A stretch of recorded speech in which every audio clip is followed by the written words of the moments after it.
there's nothing like cracking that cellophane and pulling that record out. It just smells great.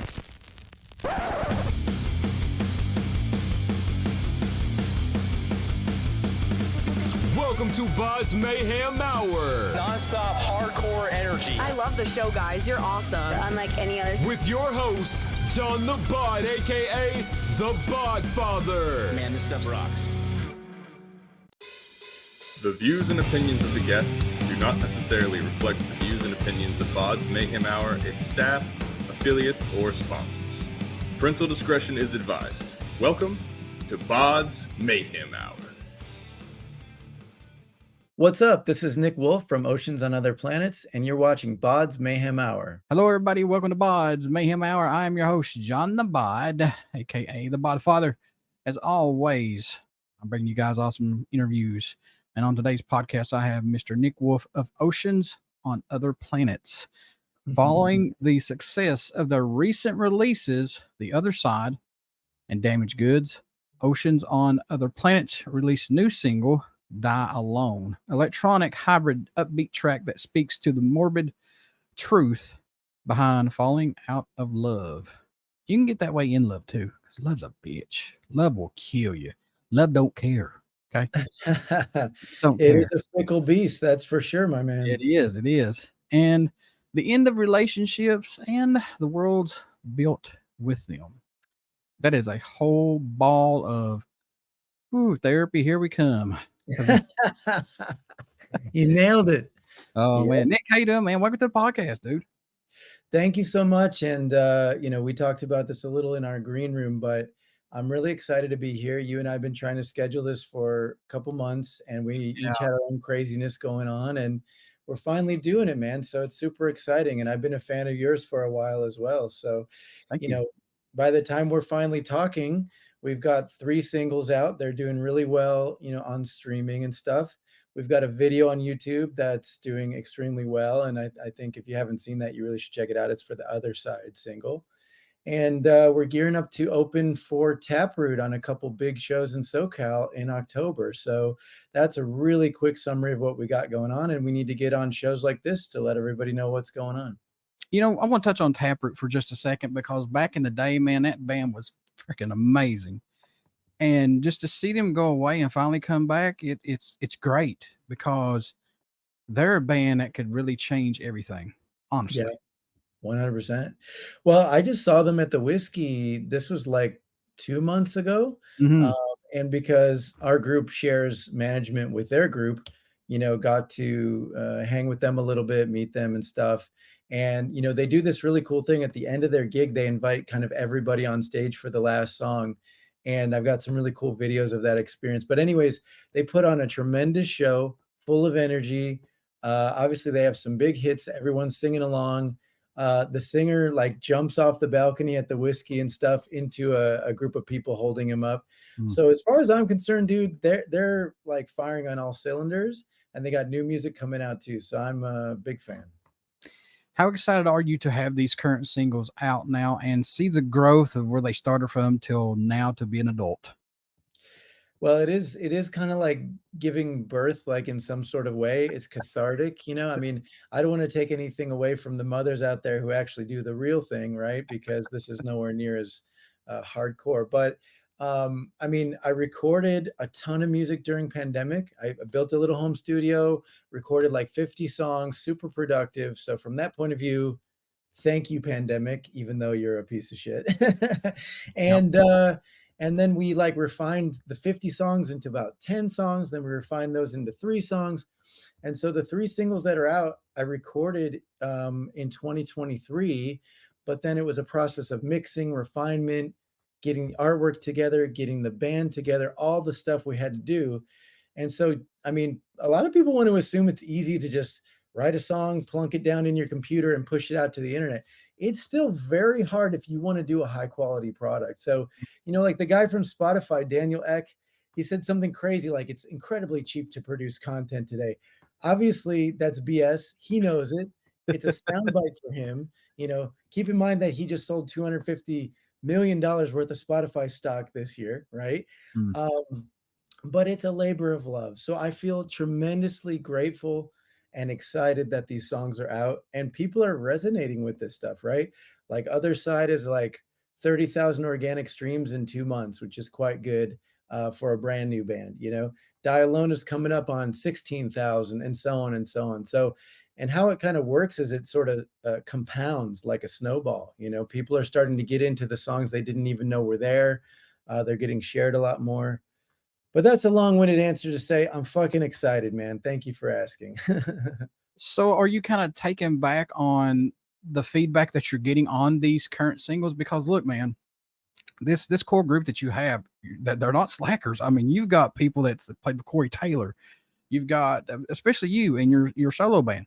I mean, you know, you're doing your stuff there. You've got Zak St John, who is all over the place. He's formerly of Blackstar Riders. Corey Taylor, of course, and currently in the End Linkin Park tribute band.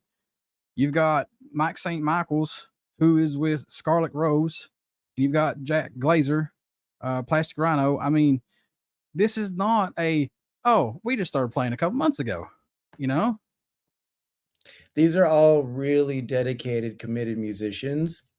They're all doing, you know, various projects, things they believe in. And, you know, it's an honor for me to have these guys in my group. And, you know, I really want it to be a united band. You know, I did solo work before, which I enjoyed, but I miss being in a band. So Oceans on Other Planets is fresh music, modern music with a really strong band wrapped around it. And we're going to be recording new music with those guys.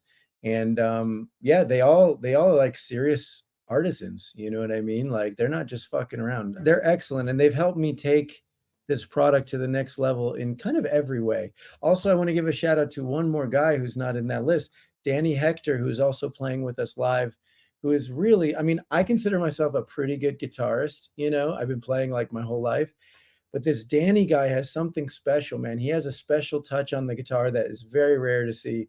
And I'll tell you one quick story. Like when we started prepping for our shows in April and May, Danny came in and all I asked him to do was learn the guitar parts because that was his job, be the guitar player, right? And add something kind of like to layer the textures, right? And I have a lot of synth work on these songs. And the guy came in and he learned all the synth parts, all the piano parts when he wasn't even asked to do it. And all of a sudden he starts playing Die Alone on his keyboard. And I mean, dude, that blew my hair back because that's above and beyond. And that's how I try to conduct myself. So when people do that, really show up, it's really moving. So yeah, shout out to Danny. I know you started writing all these songs back during the pandemic, of course, but how did this band actually come together? When did you start seeing these pieces fall together? Yeah, I actually have to take you back to January 2023. I did a show at that time under my old band name, Icarus Landing. And we had, you know, some success in the kind of indie metal world, you know, around 2013 and stuff like that. But we were asked to do a show for my friend's birthday party, another band called Venray. And they were playing, they wanted us to open. And I got Mike St. Michael's and Jack Glazer to play with me on that gig. That was the first time I played with those guys. It felt great. You know, we really, in my opinion, killed it, although, you know, I'm biased. Reaction was great. And so I've been working with them ever since. So even though these 3 songs were recorded about March 2023, roughly, all the way for a couple months, I was already playing with Jack and Mike before that. And you know, they brought extra things to the table and inspiration that really fueled the project too. What led the track The Other Side to be that first song released? Was it just the first one that was done, or was it just in a couple of pile of songs that said, no, this one needs to go out first. This needs to be the hitter for us? It was the second option there. Like to me, that's got all the core ingredients of a single, right? Short and to the point, super catchy and hooky. There's multiple hooks in the song. And you know, even though I love all 3 of these tracks, to this day, I think we get the most positive feedback on Other Side. So I think launching that one first was the right call. However, from the Spotify angle, you could argue it's not the right call because you know, you have to build it up on Spotify. Yeah. You actually get better reaction and better distribution as time goes on, as you get more music out. So I think to launch the band, it was the right song. As far as like driving the engagement online, maybe it could have been the third song, but whatever, man, because we're going to build and build and build. This is, something we're doing for the long term. And you have to go with your gut feeling, man. You wrote these songs; these are your babies. You have to go with I know everybody's got their input, but I strongly feel this one should be the first one to go. And that's pretty much what it was. And I got feedback from the producer Sahaj, who did great work on these tracks with me, and several other really important close friends who really know music. And it was pretty unanimous. Everyone was like, "This is the single." You know what I mean? So there wasn't really much debate. But what's cool is each song is a little different. So every time we kind of drop something, we give a little new flavor. And I think we surprise people each time, which for me as an artist is very exciting. Are you going to release a full-length EP or just release the singles because it's basically a singles game now? It's very much a singles game. A lot of people will tell you should be releasing every 6 to 8 weeks to keep the beast, complacent and fed and happy. And that's what we're doing right now. I do think once we get to maybe 6 songs, we might do a collection, an EP, and maybe add like a 7th song as like the bonus, because otherwise it's already songs that are out, right? So we want to sprinkle a little extra special flavor on there. I love the concept of albums. Like, there's some masterpieces out there. I don't know what your favorites are, but I think about the first few Metallica albums end to end are killer, right? You think about like Guns N' Roses' Appetite for Destruction, end to end, fucking killer. I still marvel at that every day. How did they pull that off? You know what I mean? Everything about that record is pretty much perfect. So for me, that's the peak of artistry as musicians. The sad reality is that the industry does not treat it that way at this point, right? So I'd love to do both, or like even Smashing Pumpkins' Siamese Dream to me is like a perfect album, or Blood Sugar Sex Magic by the Chili Peppers. Like these are the albums that are like 10 out of 10, nothing misses, So I hope we'll get back to that, man. I think from a vinyl standpoint, people still buy albums. Like vinyl's doing pretty well, actually. But as far as like the streaming culture, and especially like with, the 13-year-olds out there, they're like, what's the next quick hit, Yeah. And my producer Sahaj said something funny. There was a song we've written that's going to come out in about a month or so, but I wanted to put a bridge in the song. And bridges are still pretty common, like verse, chorus, bridge. That's very common, right? But he's telling me like, dude, most really young modern artists, like, the 18-year-olds of the world, they're producers, they're not even putting bridges. And he's like, if we try to put bridges, people revolt, because it's like, I only want the verse and the big payoff on the chorus. So the attention spans are getting shorter and shorter, my friend. The days of the guitar solo are gone. Except for a very small niche, right? Like you still got like Dream Theater out there. You've got Satriani playing with Sammy Hagar, stuff like that, right? But that's a subset of the population. They're not playing to, stadiums at this point. Although the fact that the Stones still play stadiums is really cool. It's really crazy, actually. They'll play to there in their walkers or on their wheelchairs out there. They're still good. They'll be in their beds, their nursing beds, and still play. I love it, dude. I saw them at SoFi like a year before last or something. Yeah. And Mick Jagger has incredible presence and energy. It's really impressive. And, there's days where I wake up and I'm like hungover or tired, whatever, and I don't want to do whatever thing I need to do, like come do an interview or something. And then I think about like Mick Jagger and I say, get your ass out of bed, kid. You know what I mean? Like if he can do it, there's no excuse, and so that's inspiration. You talk about the perfect albums, and we're still going to get onto this interview, of course, but you hit the nail on the head for me. Master of Puppets is my saving grace album. That album saved my life. And I'll say that till 20 years, I'm still doing this. Everybody knows it. I've said it in every podcast just about, but to me, that album is perfect from the start to the beginning. And, in my opinion, Megadeth's Countdown to Extinction is another perfect album. I mean, just from start to finish, it just takes you on that. It's perfect. If you're a metalhead, that is one of the classic albums that is perfect, in my opinion. I totally agree. What's crazy, man? I was kind of playing at this little music festival in Portland 2 summers ago, and they had some pretty heavy hitters there and stuff. And but the reason I'm bringing this up is, Chris Poland being the original guitarist and stuff. Yeah. I got to meet him. Very sweet guy, plays like a monster still, right? Mhm. And he brings a jazziness to his playing that people don't expect. I didn't expect. And I got to see him teaching kids how to play Megadeth riffs and stuff, man, and that was a highlight of the last couple years, because that's just legendary, timeless stuff. You're not going to replace that. You're not going to outdo that. Like, no one can really outdo Metallica or Megadeth at that style. It's just No. they nailed it, and you can't fuck with it. Luckily, I have interviewed Nick. Him. Shit. Good Chris. Lord. Yeah, Chris Poland. He has been on my podcast, and I was thinking of Nick Menza. Nick Menza has also been on my podcast. So Very cool. Very cool. I love having those guys, the elders. I'm not putting them down as like old or anything like that. I'm talking about like the people who have paved the way, just like Ozzy paved the way for, Lemmy or Motorhead and all those guys. I mean, without Megadeth and Metallica and AC/DC and all these, and even Lord God, Baz, I hate to say it, Five Finger Death Punch.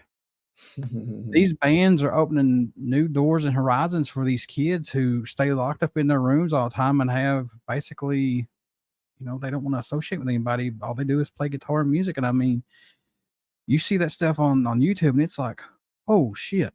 Well, that's the other thing, right? Like, the rate of advancement has increased. Like, there's 12-year-olds shredding the hell out of these songs, and I couldn't do that until maybe I was 15 or something, you know what I mean? So the YouTube culture too is really helping, because you can go on and get lessons for free. Like, in the old days, if you needed a lesson, it was costly and you had to find somebody, right? So, it's same thing. Like, my brother's big into skateboarding, he did it all kind of organically, although they had some, skateboard videos or whatever. But the rate of advancement in all these disciplines is accelerated because of online learning. It's really pretty crazy. But still, no one's writing a better song than like Seek and Destroy, at least in that genre anyways. Oh yeah, for sure. Now, do you guys have the 6 songs written right now, or are you just taking your time and then putting them out after this 4th one that's going to come out here soon? So I have a big collection of stuff written and demoed. The 3 are out. There's 3 that are next in the queue, so to speak. Okay. And they're written to the extent that the musical parts are there, the lyrics are there. Like, we just need to go in and finish recording vocals, do extra production, and mix them. And we're planning to do that rapidly in the next about 6 weeks. Man, with those 50 songs though, are they going to ever see the light of day, or no? Or you just want to do something fresh with this new core group that you have? That is so far my favorite question of the interview. So kudos to you. So some of them that are technically unfinished, but they're finished enough to share and play, we have in the live set. Because when we play live, we need about 40, 50 minutes of material, and there's only 3 singles out, and that only amounts to like 10 minutes, right? So the rest of the music is stuff that we will put out in the future. So basically unreleased, which is exciting, Mhm. And then the other section is, like, I play 2 songs from Icarus Landing, my old band, which is more of a heavy kind of metal project. And those tend to still go over really, really well live, especially with the kinds of shows we're doing. So we started off kind of electronic. We get into a bit of an indie spell in the middle of the set, but by the end, we're burning the house down with some heavy stuff. So it's a pretty fun set that we're doing. So far, has there been a track that you've already got recorded in the can? Did it end up sounding differently than what it was intended to? Was there one that kept changing so far, or no? That's a good one too. Well, I would say this for the 3 that are out. I mean, they were born organically really fast in about a month from start to finish, roughly. So those ones didn't really change that much. But for some of the other, like the pandemic songs is what I'm calling them, they started as really rough stuff, like even demos on my phone. And then we turned that into a real demo they evolved a lot. And there's a lot of really cool, innovative music in there. So personally, dude, I'd love to get them all out in due time, but I'm really being picky about what's going to make the most impact, you know? Like even with my producer Sahaj, we just were in LA working at this nice studio a couple weeks back, and I played him a bunch of those things and we like revisited it, you know? And for a lot of them, it's like, hey, that's a great song, but is it going to go viral on TikTok? Probably not. Is it going to get you a million streams in the next 6 months? Probably not. So I have to sort of try to detach myself from my own feelings about the songs and be objective about what's going to make impact. But, you know, what we're hoping to do is get this band on a national stage. And then once you have that, you can kind of do what you want. I mean, look at like Post Malone. It's insane. He's doing a bunch of country records right now, but it hasn't slowed him down one bit. His core fans don't seem to mind. Even the people that came to him because they thought he was a rapper. He's doing it in such a way that it's all him and it's all his vibe. People roll with it. So that's the dream. That's what we're trying to get to. All right, Nick, I know, like I said earlier, I know these are your babies, but any track standing out more to you than any right now, possibly, that's going to be released or that are released right now? Well, we just dropped Damaged Goods, which, if you haven't heard it, I think is really a pretty wild. It's almost like indie rock meets R&B. So it's very special. There's big guitars, but also some really cool synths. And then there's also kind of like R&B melodies in the vocals, which is not my forte, but I tried my best and I think it turned out really pretty killer. As far as looking forward goes, we have a song that's in production right now called Best Friend. And this one I think has tremendous potential. We don't have a release date yet.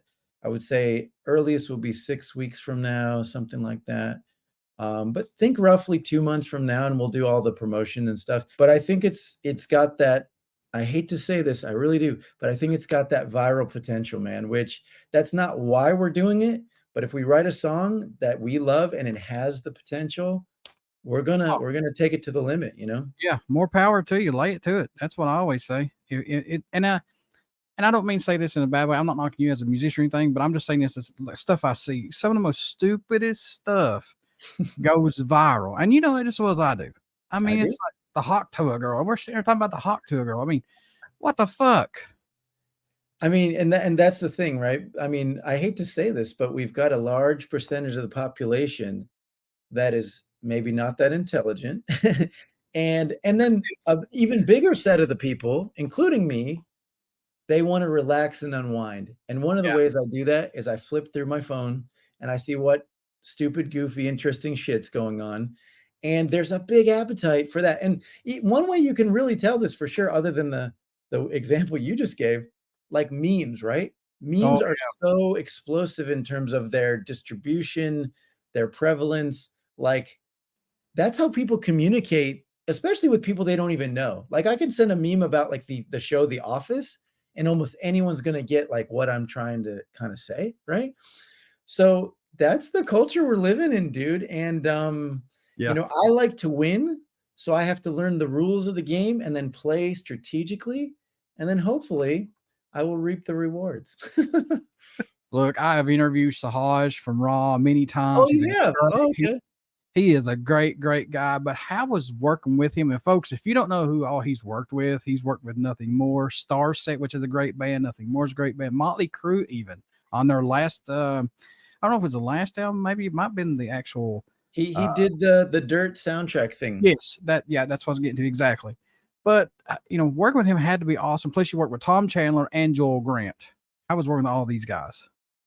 Well, first off, I think I just have to acknowledge those three guys' names being in one sentence is kind of hilarious and phenomenal. Because, and I'm not knocking anybody, but Sahaj is just so deep in the game, right? Oh, yeah. You know, right? Yeah. But they're all great guys. I consider them all friends. They've all really helped me evolve. Sahaj, though, we could do a whole podcast just about him. That'd be funny, right? He would probably hate that, I have to say. But what I found about working with him, I mean, this is an incredibly smart guy. And you know, I consider myself pretty smart. And I'm not saying he's smarter. Don't go getting crazy here, Sahaj. But when you meet somebody and you can actually really, it's palpable that they're that smart. I love that. I love that. It's so inspiring, right? And not only that, like he is an artisan to like the 11th degree, like a craftsman. He's not dicking around, he's not just messing around in a bedroom or basement. Now, obviously he's got Ra, which had a huge career and they're still going. I'm just talking about the producer piece, right? And I don't want anything that I'm saying to minimize anything. So super smart, knows his stuff, incredibly creative. I mean, he's gonna hopefully really love me. I'm saying all these nice things. No, but also here's another thing. One more thing. Just a naturally gifted singer. And I think it's God given or however you want to call that, like he can just rip these vocal lines like I could rip a guitar line, and it's like breathing. It's like he doesn't even have to really think about that. I'm probably a better guitarist than a singer. I've worked really hard to become a pretty good singer over the years. I'm holding my own, but this guy just has a knack for it. Like he can just wail, as a Oh, yeah. vocalist, and so yeah. I think the last thing I would say is because he wants to do really great work. I mean, that's one of the reasons I wanted to work with him, because I want to do the best we possibly can every single time, Um, but he works hard, he's super focused, and he's not settling. And neither am I. So that's one of many reasons I think it's a great partnership. Yeah, and I'll say this right now. Sorry, Sahaj, I'm not trying to boost your ego, but you're great at what you do, man. Like any of these people that work with Sahaj, you better bring your notepad and pen to the class and take down what he's telling you, because he's not telling you just to shove, air up your ass. He's trying to tell you, hey, this is what you really need to do. He knows what he's doing. He's been around forever to do this. That's right. Hey, can I tell you one more interesting Sahaj story? Absolutely. I mean, I think we're gonna have to edit out some of the compliments that I gave him. I think I was a little too nice. No, I'm just kidding. But here's something really cool, right? We were in the studio last month, or like end of June, early July, something like that. And we were redoing the vocals on Damaged Goods because I was like, I can do better. I want it to be better. So we're doing that, right? And there's this big crescendo part at the end of the third verse. And it kind of like I'm kind of singing along with the guitar solo, So anyways, what we already had there was pretty good. And I think we actually might have kept the original piece for that piece, but like he was really encouraging me to just step out of my comfort zone, let loose, and just wail, And I've been focusing on like increasing my range, increasing my power, all this stuff. And anyways, at some point, I really let loose. I cranked into this vocal, and we had been doing a bunch of different takes and stuff. And then he kind of paused the thing and stopped the music, and he kind of went like, "What was that?" And I said, "What do you mean?" And I was like, he's like, "Dude, I've never heard you do that before." I'm like, "Do what?" And he's like, "Let me play this back for you." And he plays back the thing, and he's like, "Why the fuck haven't you done that before?" And I'm like, "I don't know, man. I just didn't think we had a spot for it or whatever." And he's like, "I didn't even know you could do that." And so this was like a big moment. So he then spent about, I don't know, 5 minutes or maybe more. I call it lecturing me, but like with good intent, right? Like, Yeah. "Hey man, this is the sound. Why haven't you been doing that? You didn't tell me you had this tool in the toolbox. We got to do more shit like this, et cetera, et cetera." And he was really like landing on it to make an impression, like you got to do this, right? And that was a huge moment for me as a singer. And so now we're like going to plug that into the new writing that we're doing. And, it's not like every song's going to sound like that, but it's a tool in the toolbox. And that's really important, So yeah, I'm thinking of that because you told me about him being a teacher and like educating folks. And yeah, so yeah, cut all this stuff. It's too complimentary. All Are you still wanting to experiment with this band's sound? Do you want to take it out to a different level, or you just want to stick strictly to what you're used to, or what? Well, I think it's inherently a bit experimental. Like each song is a little different. We try new textures and sounds every time. So I want it to be free and unique and colorful always, you know? Um, so that's kind of the first part. The second part is me being a guitar nut and still really loving heavy music. I keep trying to bring some heavy stuff back into it. And Sahaj keeps kind of being like, hey, I know why you want to do that, but we shouldn't do that because it's going to get too outside the lines of what we carved out, which is actually true, honestly. Yeah. But when we play live, we go hard though. So that's the other thing. Like your sound on the record and your live sound can be slightly different. Like you can go in different directions, right? Oh, sure. We Yeah. can add a crazy metal breakdown to the end of Die Alone if we want. No one can stop us, you know? What's the growth musically, Nick, you've seen from yourself working on your music that's impressed you the most moving forward with more releases? Well, first, I'm going to go in a little different direction here. Like, I've been doing music since I was a kid. I played my first show when I was like 12, 13 years old, which was super cool. And I'm not saying that that makes me like great or qualified or anything, but I've been doing this a long time. But the cool thing is, right now in this moment, I feel honestly hungrier than I've ever felt to make great music. And that's honestly priceless because if you don't have that passion, that energy, you just probably shouldn't be doing it. This is a Exactly. hard fucking business, right? And you and I discussed this. Mhm. Like it's not for the faint of heart. Now, don't get me wrong. If you just want to like record a little thing on your phone and put it on Instagram, I'm not knocking you. Go do it. That's super fun. And I still do shit like that, right? But if you actually are trying to like release music as an art, you got to be fucking hungry, passionate, and you got to be working on it like every day. And I guess that would be my number one piece of advice. You got to love it and you got to work for it, because almost nobody is just getting lucky getting big breaks. It's literally one in a billion type of thing. Like Post Malone is a crazy example. This guy started with like a SoundCloud song, which is like a rap song. And that's not even necessarily what he wanted to be, but it Right. blew up and it opened the door to all this other stuff. But Yeah. that's again, it's a one in a billion story, right? So that being said, you asked me about evolution and stuff. I mean, these three songs to me are the best, most well-written songs I've ever released. I think sonically they're the strongest. I think they have the most growth potential. Um, my older bands were either metal, punk. We did, some heavy indie rock like Queens of the Stone Age. Love all of it. Love all of it. But I want stuff that's gonna really reach a wide global audience. And that's part of what we're doing here, right? Like I had a friend text me the other day, hey, I'm out on the islands on Lake Erie off of the coast of Ohio. I just called it the coast. That's funny. But he's like, we're at this like resort on an island in Lake Erie, and we just heard Other Side play, right? And he's like, everybody was digging it at this party that we're at. That's what I'm trying to do, but on a massive scale. You know what I mean? Right. And I'm not being shy about it. When and if you release a full length or an EP, is that track listing placement going to be important for that?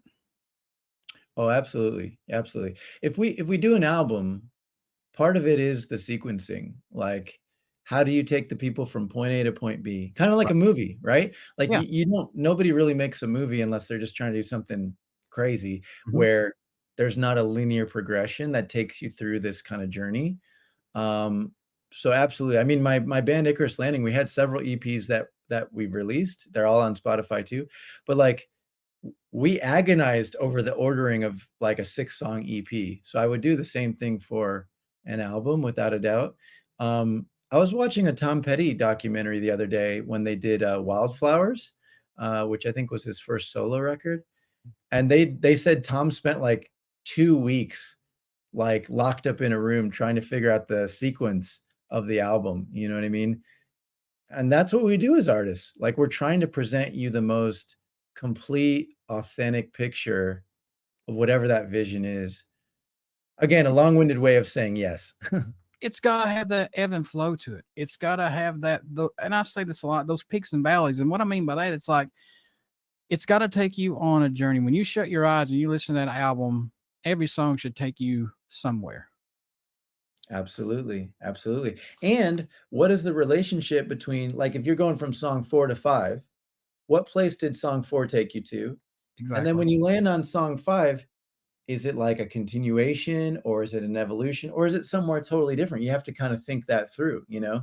I mean, sometimes you really do just want to shake it up, and you're going from, you know, I don't know, a vacation song to a, oh fuck, I'm in hell and I got to get out song. I mean, sometimes that happens, right? Yeah. But yeah, you nailed it. What has been the toughest or best song that you have written in your own opinion, Nick? I think Die Alone right now stands up for me, because it's really articulate. Like, it's painting a picture of the end of the world while simultaneously telling a story about two people kind of falling out of love and their world ending. So it's like two stories in one, you know? And then you know, musically, it's upbeat, punchy, while also being a little melancholy too. So for me, it's got like all the right elements, and the complexity is there too. So I think just from an art point of view, I would go with that one. If you were asking me like about writing a hit single, I would say Other Side. Now it's my favorite part of the interview. We're going to get to know Nick, just solely on Nick and what he likes musically and things like that. So Oh, cool. we're going to push his band to the side just for a little bit. So, my man, if you could write an album equivalent to your favorite band's album, which album would that be? If you could write an album, say, closest to Queens of the Stone Age or Red Hot Chili Peppers, Blood, Sex, Sugar, Magic, which one would you want to write something closest to? I think I'm gonna go with Appetite for Destruction because the songwriting is just so great, and then the way they recorded and produced it is pretty much perfect. And it's their debut record. Like, that's like the strongest debut record of like anybody, you know? So I feel like that's my answer. The other direction I could go would be like Smashing Pumpkins' Siamese Dream, because I just think that they brought a lot of new sounds and a new way of approaching songs. Like the freshness of it and the way it all came together really speaks to me too. But Appetite is just so strong, you know? It's just how are you gonna ever beat that, dude? I don't know. I don't think you can. Yeah, that's another perfect album. But you know what? They have a remastered version of that. I'm not a remastered guy. I just don't like it. Would you want to hear it though?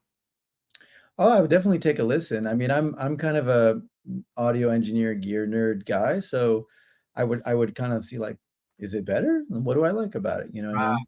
right. What did you Um, change to make it so special than the first one? Yeah, exactly. Maybe the I mean, audio. also, I think from a music business point of view, sometimes they do that stuff just because it gives them a product to put out, like, you know, remastered one, you got to get it right. Or now in a blue vinyl instead of a purple vinyl, you know, that kind of thing. Yeah, our audio was low on our debut, but now we cranked it up. It's a remastered version. Go get it. I mean, I think like something that's been actually remixed is a little more interesting than just a remaster, because you Sure. might actually change levels of stuff, or like, Mhm. you know, more guitar, more bass or something, you know. But that's more rare because it's hard to do that. If you uncork that bad boy, I mean, you could actually screw it up. Oh yeah, you're opening Pandora's box right there. You don't know. It's kind of like the little box on the Hellraiser, you know. Yeah. Yeah. What would you pick as like your, well, you said Master Puppets is like your life-saving album. Mhm. Like, if you were gonna recreate one or create something on the same level, would you pick that, or would you pick something else? It's got to be Injustice for All, man. Mm. Yeah, just that album is just heavy. I mean, heavy, heavy. I know there's no bass, of course, I know that, but still, you talk about Injustice for All, yeah, or that is just like God Almighty. It's like you're in a 10-round fight in a boxing match, and you're at round 8 begging for mercy, pretty much, in my opinion. Yeah, I mean, I love it too. I love it too. And and some people, I don't know, Metallica gets a lot of hate for the Black Album and the stuff after that. I mean, I don't love the stuff after that. I've kind of just let it be. I let it be. I'm not wasting time or energy on that. But well, actually, dude, I mean, Kill 'Em All, Yep. Super Raw, Hmm. Ride the Lightning next, which I mean, to me was a great evolution of the sound. Then Master of Puppets, which is a masterpiece. Then you got and Justice, which takes it to a new level in terms of song length, song intensity. The Yes. production's a little cleaner. Then you go Black Album, which is like the commercialized version of it with really great songwriting. I mean, that set of stuff, they could have quit after that and just been gods forever, anyways, you know? Yeah, Um, I've said Ride the Lightning and Master of Puppets with Fleming Rasmussen was lightning in a bottle. I mean, those two albums is like, God, where did this come from? yeah, yeah. And they were so extreme, like it was still new and fresh, you know, like no one had done something like that. Now, there were other thrash bands, of course. Right. There's a lot of good shit, don't get me wrong. But the combination of the songwriting, the hooks, the heaviness, but also those albums are clean, dude, especially like Master of Puppets. They didn't have digital technology and it's still so tight. It's Yep. nuts. It's nuts.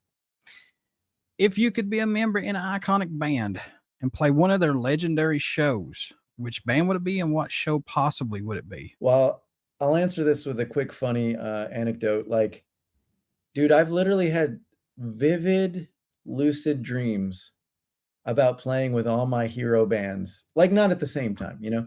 I've had the dream where I'm at Metallica show, and they need me, and I go up, and I play, and I'm there with James, like, literally very potent dreams. I had the same thing where, Smashing Pumpkins, they needed a guitarist, and they hired me, and it's funny because I don't know if you follow them at all, but they've got this new guitarist, Kiki Mhm. Wango, who I know a little bit from LA. Her band and my band were on shows back in the day and stuff. But she literally got that job. It's like literally the dream that I had where you like apply and they pick you. And now she's playing at stadiums with them. Um, Crazy. So but crazy. I've had that dream literally in my sleep multiple times. It's such a nerdy thing. And I've had this dream about Chili Peppers a few times. So probably those three are the ones that I would love to play in. Um, and man, when you're having that dream, sometimes it feels so real. You're Yeah. like, "Yes, I'm finally, like, in such and such band. This is so amazing." And then you wake up. It's kind of like that horrible dream. Like, I was having a great dream with a girl. What'd you do that for? It's horrible. Yeah, yeah. I've been there. I've been there. What's been your most memorable show that you have played in that you still can't believe that your previous band or this band has been a part of? Yeah, my previous group, Icarus Landing, we did 3 independent tours of Europe, and the gig that really stands out in my mind right now is we played in Spain in 2015, maybe something like that. And we're like young kids, we're overseas, first time in Europe, which was super cool in its own right. And we played a club that holds like maybe 200 people, and it was completely packed. And also, our guitarist was from Spain, so some of his family actually got to go there. Like, even like his dad was like, I don't know, 67 years old. His dad came, stuff like that. Maybe his grandma was even there, something crazy like that. Oh, But it was like the perfect like night. It was like a summer night. Everyone was pumped. People were loving our shit. Kind of everything was going well on stage. And then, I get to this big guitar solo towards the end, and I jumped down and went in the crowd and played the solo in the crowd and stuff, which, everyone likes that kind of thing. And then when I had to get back up on the stage, I got up there, but my pants ripped, like, right in the crotch of my pants. And, so I sat down on the edge of the stage and kinda put one leg over the other so I could, close that. And I finished the solo, and, one of my band members kinda pulled me back up, and then that was like, I think the last song actually. But dude, that was just so memorable. It's like everything was in place, So I'm basically planning to get back to that thing and do some European shows with Oceans on Other Planets, hopefully in the new year. We're working on some plans. Folks, Oceans on Other Planets have released 3 singles: The Other Side, Damaged Goods, and Die Alone. Get out and check out these singles, pick them up. And Nick, how can folks stay in touch with you guys, buy these singles, tour dates, everything when all this emerges? How can they do that, sir? Yeah, main thing is Instagram, to be honest with you. And so we've got Oceans on Other Planets Instagram, all one word, all lowercase. Mine is Nick Wolf Music with underscores in there. And I've got like pretty good following going there. So I would love to connect with anybody and everybody. You can shoot us a DM. We talk with all of our fans and supporters. Same thing on Facebook. You can reach us either of those places. We've got a website, oceansonotherplanets.com, where you have all the press stuff. And lastly, we've got a really great video for Other Side on YouTube. Same thing, Oceans on Other Planets, all lowercase, all one word. So yeah, love to hear from you guys. And hey, this was super fun, man. I'm glad we finally got around to doing it. Yes, sir. I'll have all these links in this interview when it posts, so that way people can go and click on it, follow you guys, do everything like that. Everybody stick around. We got some great stuff coming up. You only hear these interviews right here on BODS Mayhem Hour. Please get out and check out our YouTube page, and please subscribe to the YouTube page if you like what I'm doing, and I hope that you guys and gals do. And sadly, if I don't get the likes or the views, I can't get any of the big interviews. So help me out. Let's do this, because back in the day I was killing it and crushing it, but hey, I got to do something. I got to get these bands out somehow, some way. So I'm going to still keep doing it, but still go like it. Just go like it. I guarantee you'll like this podcast. It's the real deal. I like that. It's the real deal. Also, please get out, check out Oceans on Other Planets. Give Nick a fair shot in his band. I guarantee you will like them, and hopefully get out and see them when they go on tour. So Nick, thank you so much for doing this interview, my man. And I wish you guys nothing but the best of luck. I had a great time, man. Thank you so much.